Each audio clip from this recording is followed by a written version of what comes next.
Ya, Assalamualaikum warahmatullahi wabarakatuh. Minggu ini merupakan pertemuan terakhir untuk mata kuliah pengemasan bahan hasil pertanian ya.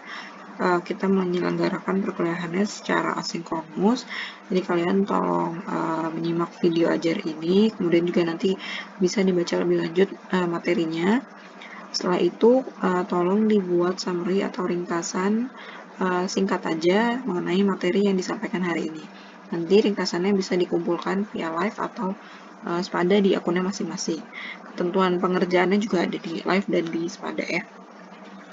Materi yang dibahas untuk kali ini yaitu aplikasi teknik pengemasan pada industri hilir dengan produk yang kita ambil yaitu ada essential oil, extract, vegetable oil, dan biodiesel. Outlines-nya adalah nanti kita bagi dua untuk pengemasan di minyak atsiri dan minyak nabati, kemudian pengemasan pada biodiesel. Oke, industri hilir sendiri adalah industri yang memproduksi barang yang siap dipakai oleh konsumen. Nah, di sini contohnya yang kita pakai sebagai contoh adalah essential oils, vegetable oil, dan biodiesel. Nah, sekarang kita bahas untuk yang minyak atsiri dan minyak nabati. Oke, perbedaan antara minyak atsiri dan minyak nabati di sini bisa dilihat kalau minyak atsiri atau essential oils adalah cairan aromatik yang dia sifatnya mudah menguap, kemudian komposisinya kompleks. Dan ini diperoleh dari tanaman, biasanya dari bagian-bagian tanaman, bisa daunnya, bisa bunganya, bisa buah, bisa akar, bisa batang, bisa seluruh bagian dari tanamannya.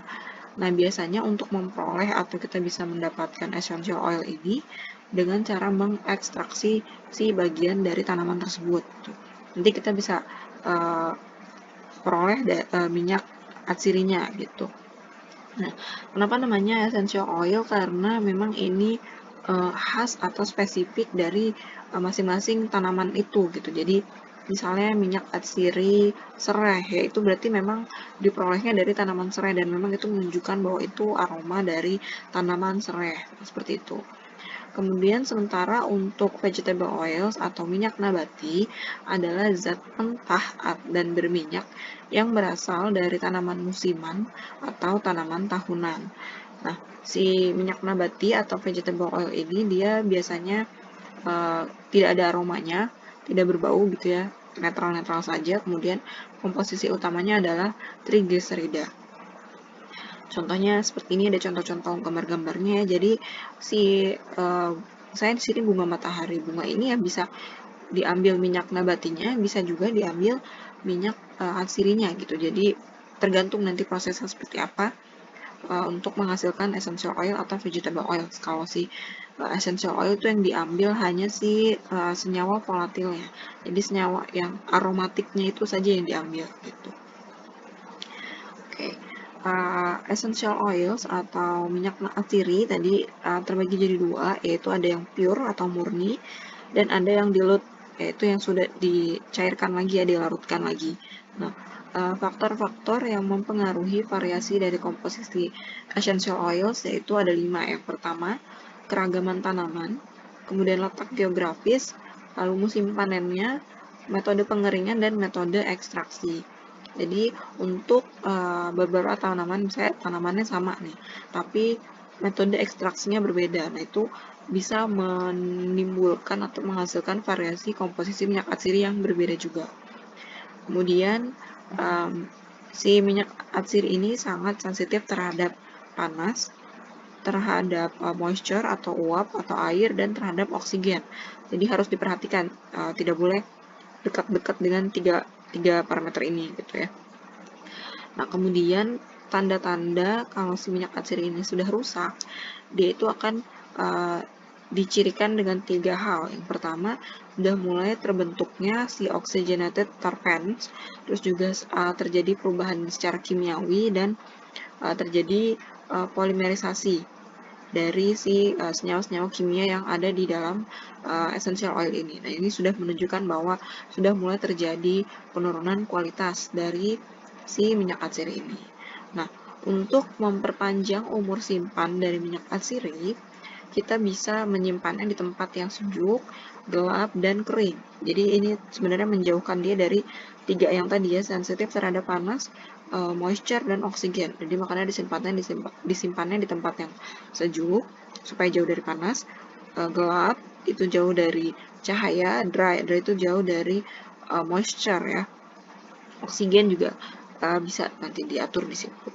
Nah, kemudian cahaya matahari di sini juga bisa mempercepat umur simpan si essential oil. Jadi expirednya lebih cepat gitu ya. Kadaluarsanya bisa lebih cepat, rusaknya bisa lebih cepat. Makanya tadi disimpan di tempat yang gelap. Seperti itu. Nah, kemudian untuk vegetable oil, di sini ada beberapa kualitas atributnya. Jadi ada 3. Yang pertama ada dari segi karakteristik sensori, kemudian dari segi nutrisinya, dan dari segi teknologikalnya. Secara sensori, ini ada 3 yang menjadi pertimbangan. Yang pertama adalah warnanya, lalu odornya, lalu flavornya. Odor itu baunya gitu ya. Walaupun tadi vegetable oil itu kan dia odorless ya sebenarnya, tapi justru dari yang odorless ini ketika dia sudah muncul aroma yang tidak sedap, nah berarti itu sudah bisa diindikasikan bahwa terjadi kerusakan dari si minyak ini gitu.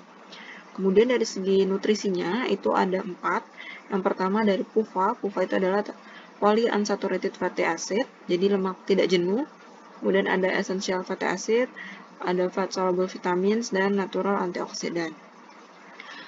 Sementara dari karakteristik teknologikalnya harus dicek nih heat stability-nya bagaimana, oil crystallizability-nya bagaimana, pengkristalan si oil tersebut, dan emulsifikasi kemampuan dia teremulsifikasinya bagaimana. Nah, itu yang menjadi kualitas atribut dari minyak nabati.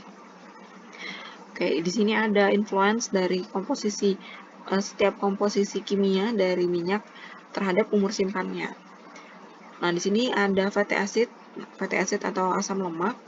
Pada kandungan asam lemak tak jenuh yang tinggi, contohnya linoleic acid, di sini dia dapat mempersingkat umur simpan dari si minyaknya. Kemudian untuk kandungan asam lemak jenuh yang tinggi, misalnya stearic acid atau palmitic acid, dia dapat memperpanjang umur simpan dari si minyak. Jadi kalau kandungan asam tak jenuhnya tinggi, maka bisa mempersingkat umur simpan. Tapi kalau kandungan asam lemak jenuhnya tinggi, dia bisa membantu memperpanjang umur simpan. Nah, kemudian free fatty acid atau asam lemak bebas. Kalau yang asam lemak bebas ini dia bisa mempersingkat umur simpan dan dia bisa membantu terjadinya proses oksidasi, jadi tidak baik gitu ya. Kemudian begitu juga dengan oksigen dan moisture. Terus juga adanya peroxide value dan trace metal, adanya logam. Nah, itu bisa mempersingkat umur simpan dan membantu proses oksidasi, jadi harus dijauhkan. Sementara kandungan fenolik atau phenolic content di sini bisa memperpanjang umur simpan minyak dan juga dia dapat bersifat sebagai antioksidan, sehingga bagus, harus disediakan gitu ya. Oke, kemudian bagaimana sebenarnya si kemasan ini bisa berpengaruh terhadap tadi kerusakan-kerusakan yang bisa terjadi pada minyak. Gitu. Yang pertama, dari segi permeabilitas oksigen dan transmisi cahaya. Permeabilitas oksigen, terutama untuk kemasan yang berbahan dari plastik gitu ya, ini biasanya sangat mudah oksigen itu masuk ke dalam ke dalam si produk ini kalau dia dikemas dengan oksigen. Makanya biasanya mudah teroksidasi dan umur simpannya singkat gitu. Jadi tidak direkomendasikan untuk menggunakan plastik sebetulnya kalau tujuannya untuk menyimpan dalam jangka waktu yang sangat lama. Kemudian untuk transmisi cahaya ini juga sangat penting untuk plastik dan kaca karena mereka sifatnya transparan. Jadi sangat mudah cahaya untuk bertransmisi di sana.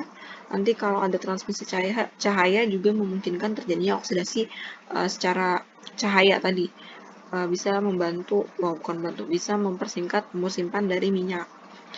Kemudian packaging geometri di sini bentuk kemasannya sendiri nanti akan berpengaruh dari headspace atau ketersediaan oksigen di dalam si kemasan tersebut gitu ya. Nah, di sini bentuk dan ukuran harus diperhatikan. Setiap jenisnya akan berpengaruh terhadap ketersediaan oksigennya tadi. Dimana oksigen adalah salah satu faktor yang harus dijauhi dari minyak ya. Yang ketiga adalah packaging inertness, jadi inertnya. Yang paling inert adalah dari jenis-jenis bahan kemasan yang harus diingat. Yang paling inert adalah kaca.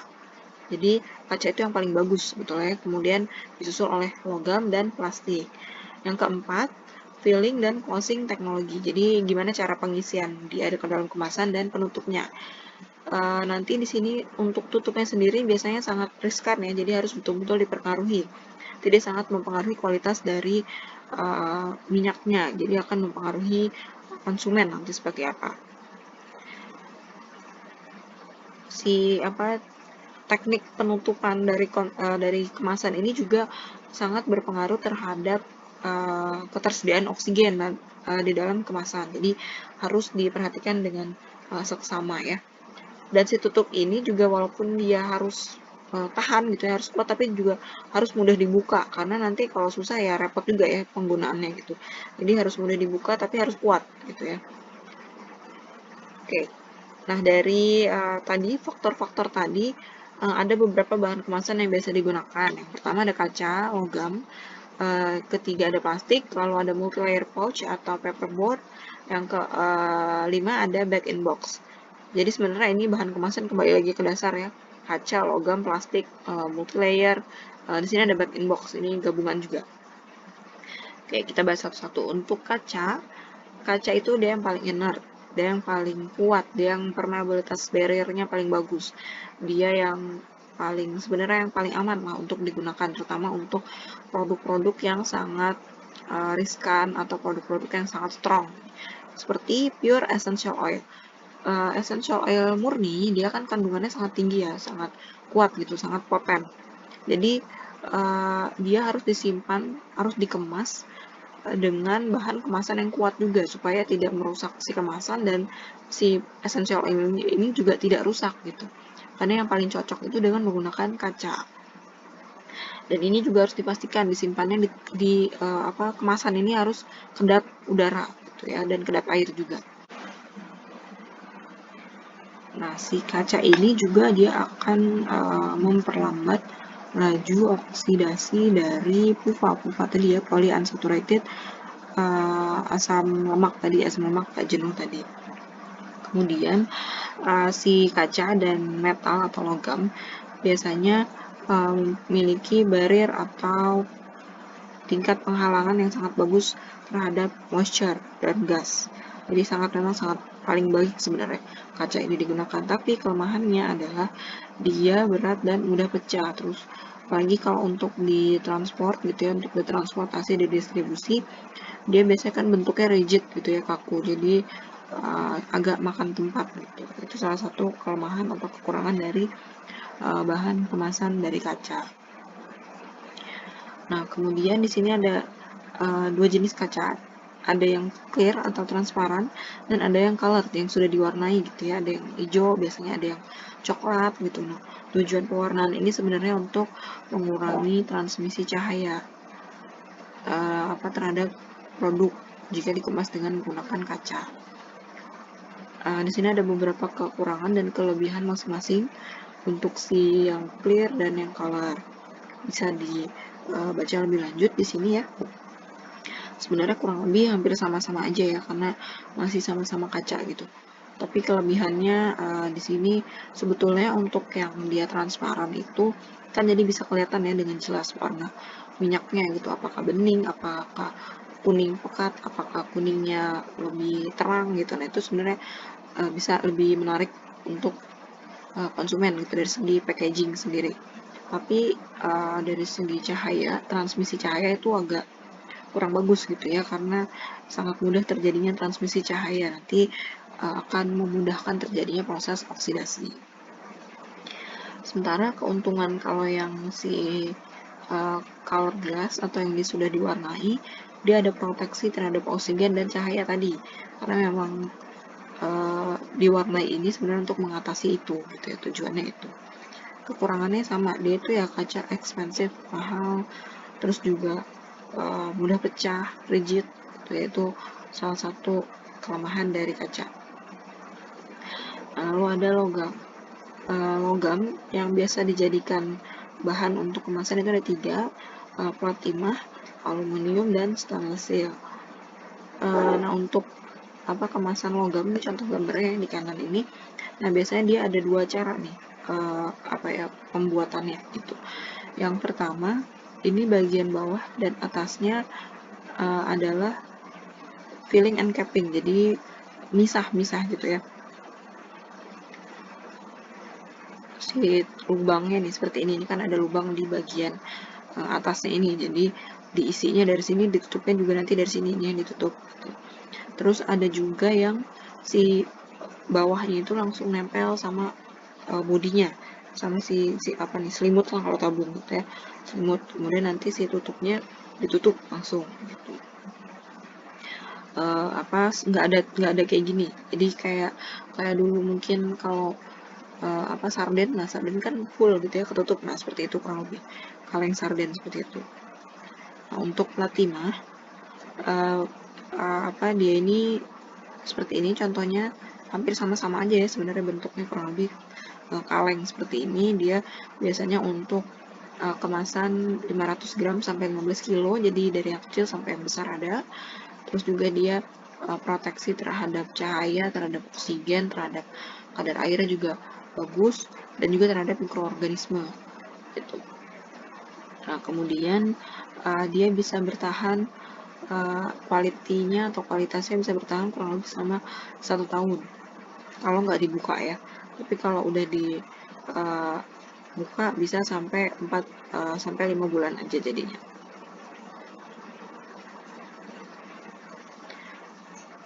Nah, ini juga sebenarnya kan si kaleng atau logam ini, timah ini bisa digunakan kembali ya.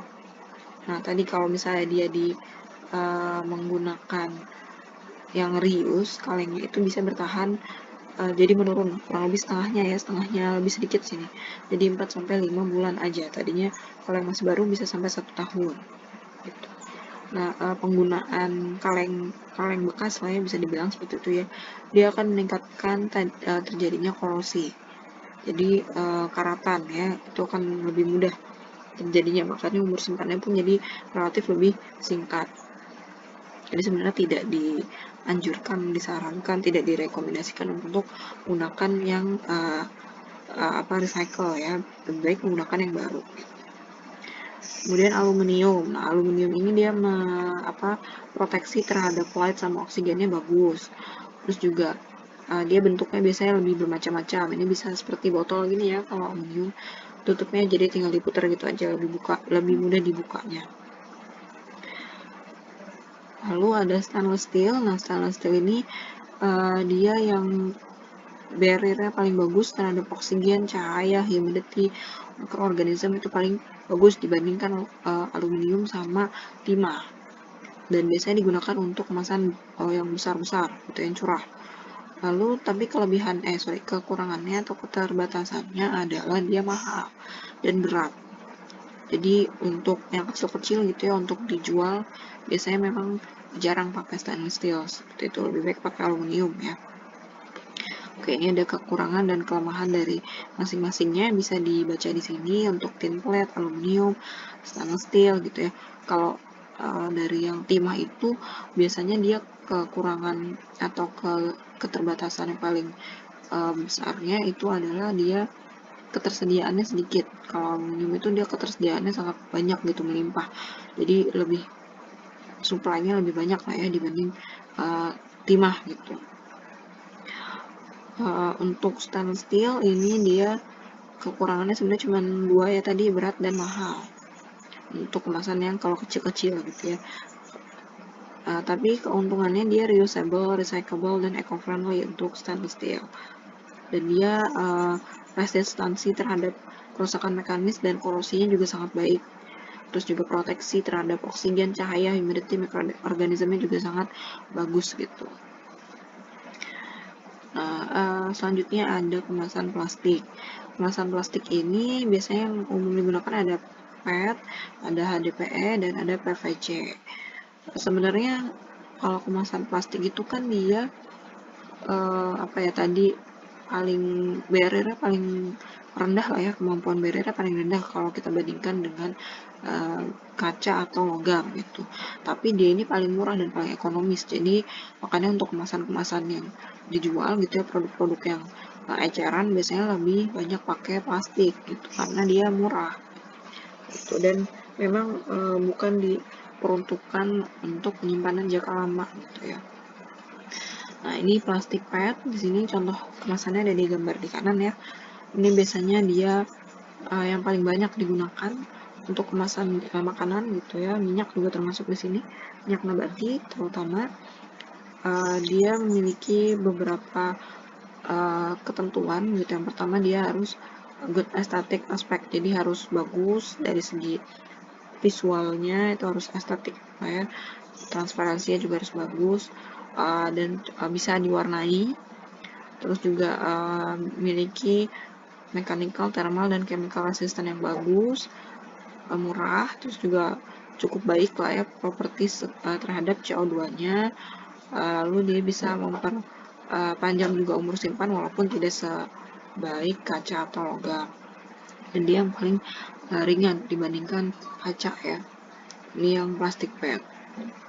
Selanjutnya untuk plastik HDPE, di sini biasanya yang derigen ya, derigen minyak yang besar-besar, nah itu biasanya pakai HDPE untuk kemasan berat besar gitu ya, untuk yang berat. Untuk PVC di sini juga ini hampir sama seperti PET sebenarnya, untuk kemasan kecil-kecil juga. Dia juga banyak digunakan untuk kemasan eceran gitu yang kecil-kecil ya. Ini udah mulai banyak yang digunakan untuk menggantikan minyak gitu, menggantikan PET untuk mengemas minyak. Nah, ini ada kekurangan kelebihan dari PET sama PVC tadi karena sebenarnya dia hampir mirip gitu ya. Jadi bisa dilihat perbandingan di antara keduanya di sini.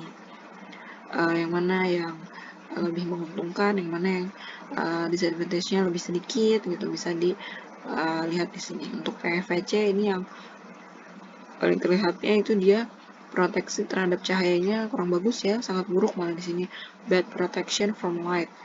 Kemudian juga di sini biasanya walaupun bisa di recycle tapi masih kontroversial gitu ya sifatnya. Sementara kalau PET dia memang lebih recyclable, ekonomi juga, dan eco-friendly juga. Untuk barrier-nya juga lebih baik dibandingkan PVC gitu ya. Nah, selanjutnya ada multi-layer pouch. Di sini ada cold paper juga yang dari kertas itu seperti Tetra Pak gitu ya. Yang gambar yang kanan ini ada yang di box juga, di kotak Tetra Pak gitu ya, ada yang kecil, ada yang kemasan yang besar. Multi-layer seperti ini, ada yang biasa gini kayak bantal gitu, ada yang seperti ini, ada yang ada tutupnya spout gitu ya. Biasanya untuk kemasan kecil-kecil 500 gram aja maksimal, yang mungkin sasetnya kali kalau buat minyak ya, tapi ya sasetnya tidak sekecil kayak sasetan sampo atau sabun gitu ya, pasti lebih besar, tapi kemasannya beratnya lebih kecil dibandingkan kalau kita beli minyak lah gitu ya. Nah, ini ada bag in box. Nah, ini bag in box. Ini bagnya ini plastik, dimasukin ke dalam box. Nah, ini nanti kayak dispenser gitu dia. Ini ada dispensernya di sini, ada penekannya, bisa dibuka. Nah, ini bag in box seperti ini. Jadi di sini plastik, si bagnya ini dari plastik. Dia ada beberapa layer di sini. Terus dimasukin ke box kardus gitu ya. Jadi di sininya bisa dibuka-buka gitu. Jadi kayak dispenser gitulah sistemnya. Kurang lebih pokoknya mirip dispenser gitu. Kemudian di sini kekurangan dan kelebihan dari masing-masing ya, bag in box sama cold paper boat. Bisa dibaca lebih lanjut di sini. Sebenarnya hampir mirip-mirip ya. Ini karena similar advantage, ini juga hampir sama juga kekurangannya gitu. Kalau yang pakai Tetra Pak sebenarnya jarang lihat ya kalau minyak pakai Tetra Pak gitu ya. Di sini kan juga makanya not widely used, jadi non reusable juga. Sementara kalau yang bag in box tuh kalau di kita kayaknya di Indonesia Saya sih belum melihat ya, mungkin di supermarket besar gitu ada mungkin ya, tapi saya sendiri sih belum lihat kalau yang back in box seperti itu. Nah, selanjutnya kita bahas untuk yang biodiesel dan bioetanol. Oke, biodiesel adalah diesel pengganti diesel pengganti diesel yang dari yang sekarang kita gunakan gitu, yang dari petroleum. Ini digunakan biodiesel supaya lebih alami gitu ya, dan terdegradasinya pun lebih cepat gitu dibandingkan yang dari petroleum.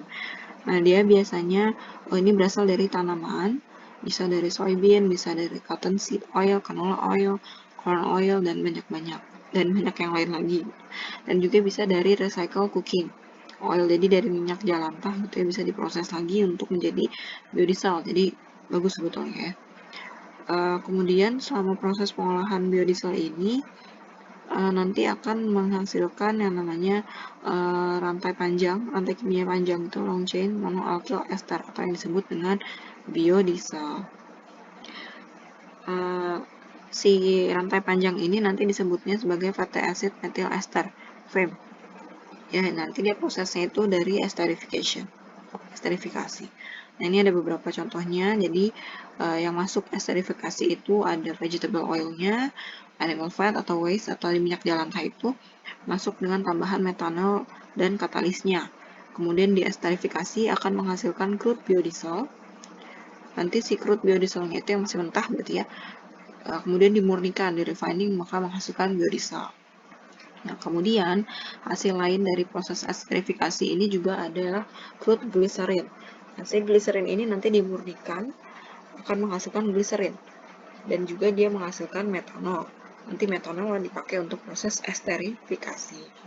Nah, kurang lebih ya dari 100 pound minyak atau lemak gitu ya, dia akan menghasilkan 10 pound dari rantai pendek alkohol, biasanya metanolnya 10 pound. Jadi 1/10-nya ya kurang lebih, atau 10%-nya aja. Gitu, dan menghasilkan sisanya 10 pound gliserin juga. Kan tadi jadi produk sampingnya itu gliserin, produk utamanya adalah biodiesel. Oke, keuntungan biodiesel itu yang pertama dia renewable, terus juga dia digunakan untuk menggantikan petroleum ya, terus bisa digunakan untuk beragam mesin yang menggunakan peralatan diesel, terus yang jelas dia mengurangi potensi global warming dari emisi gas rumah kaca seperti greenhouse itu juga ya.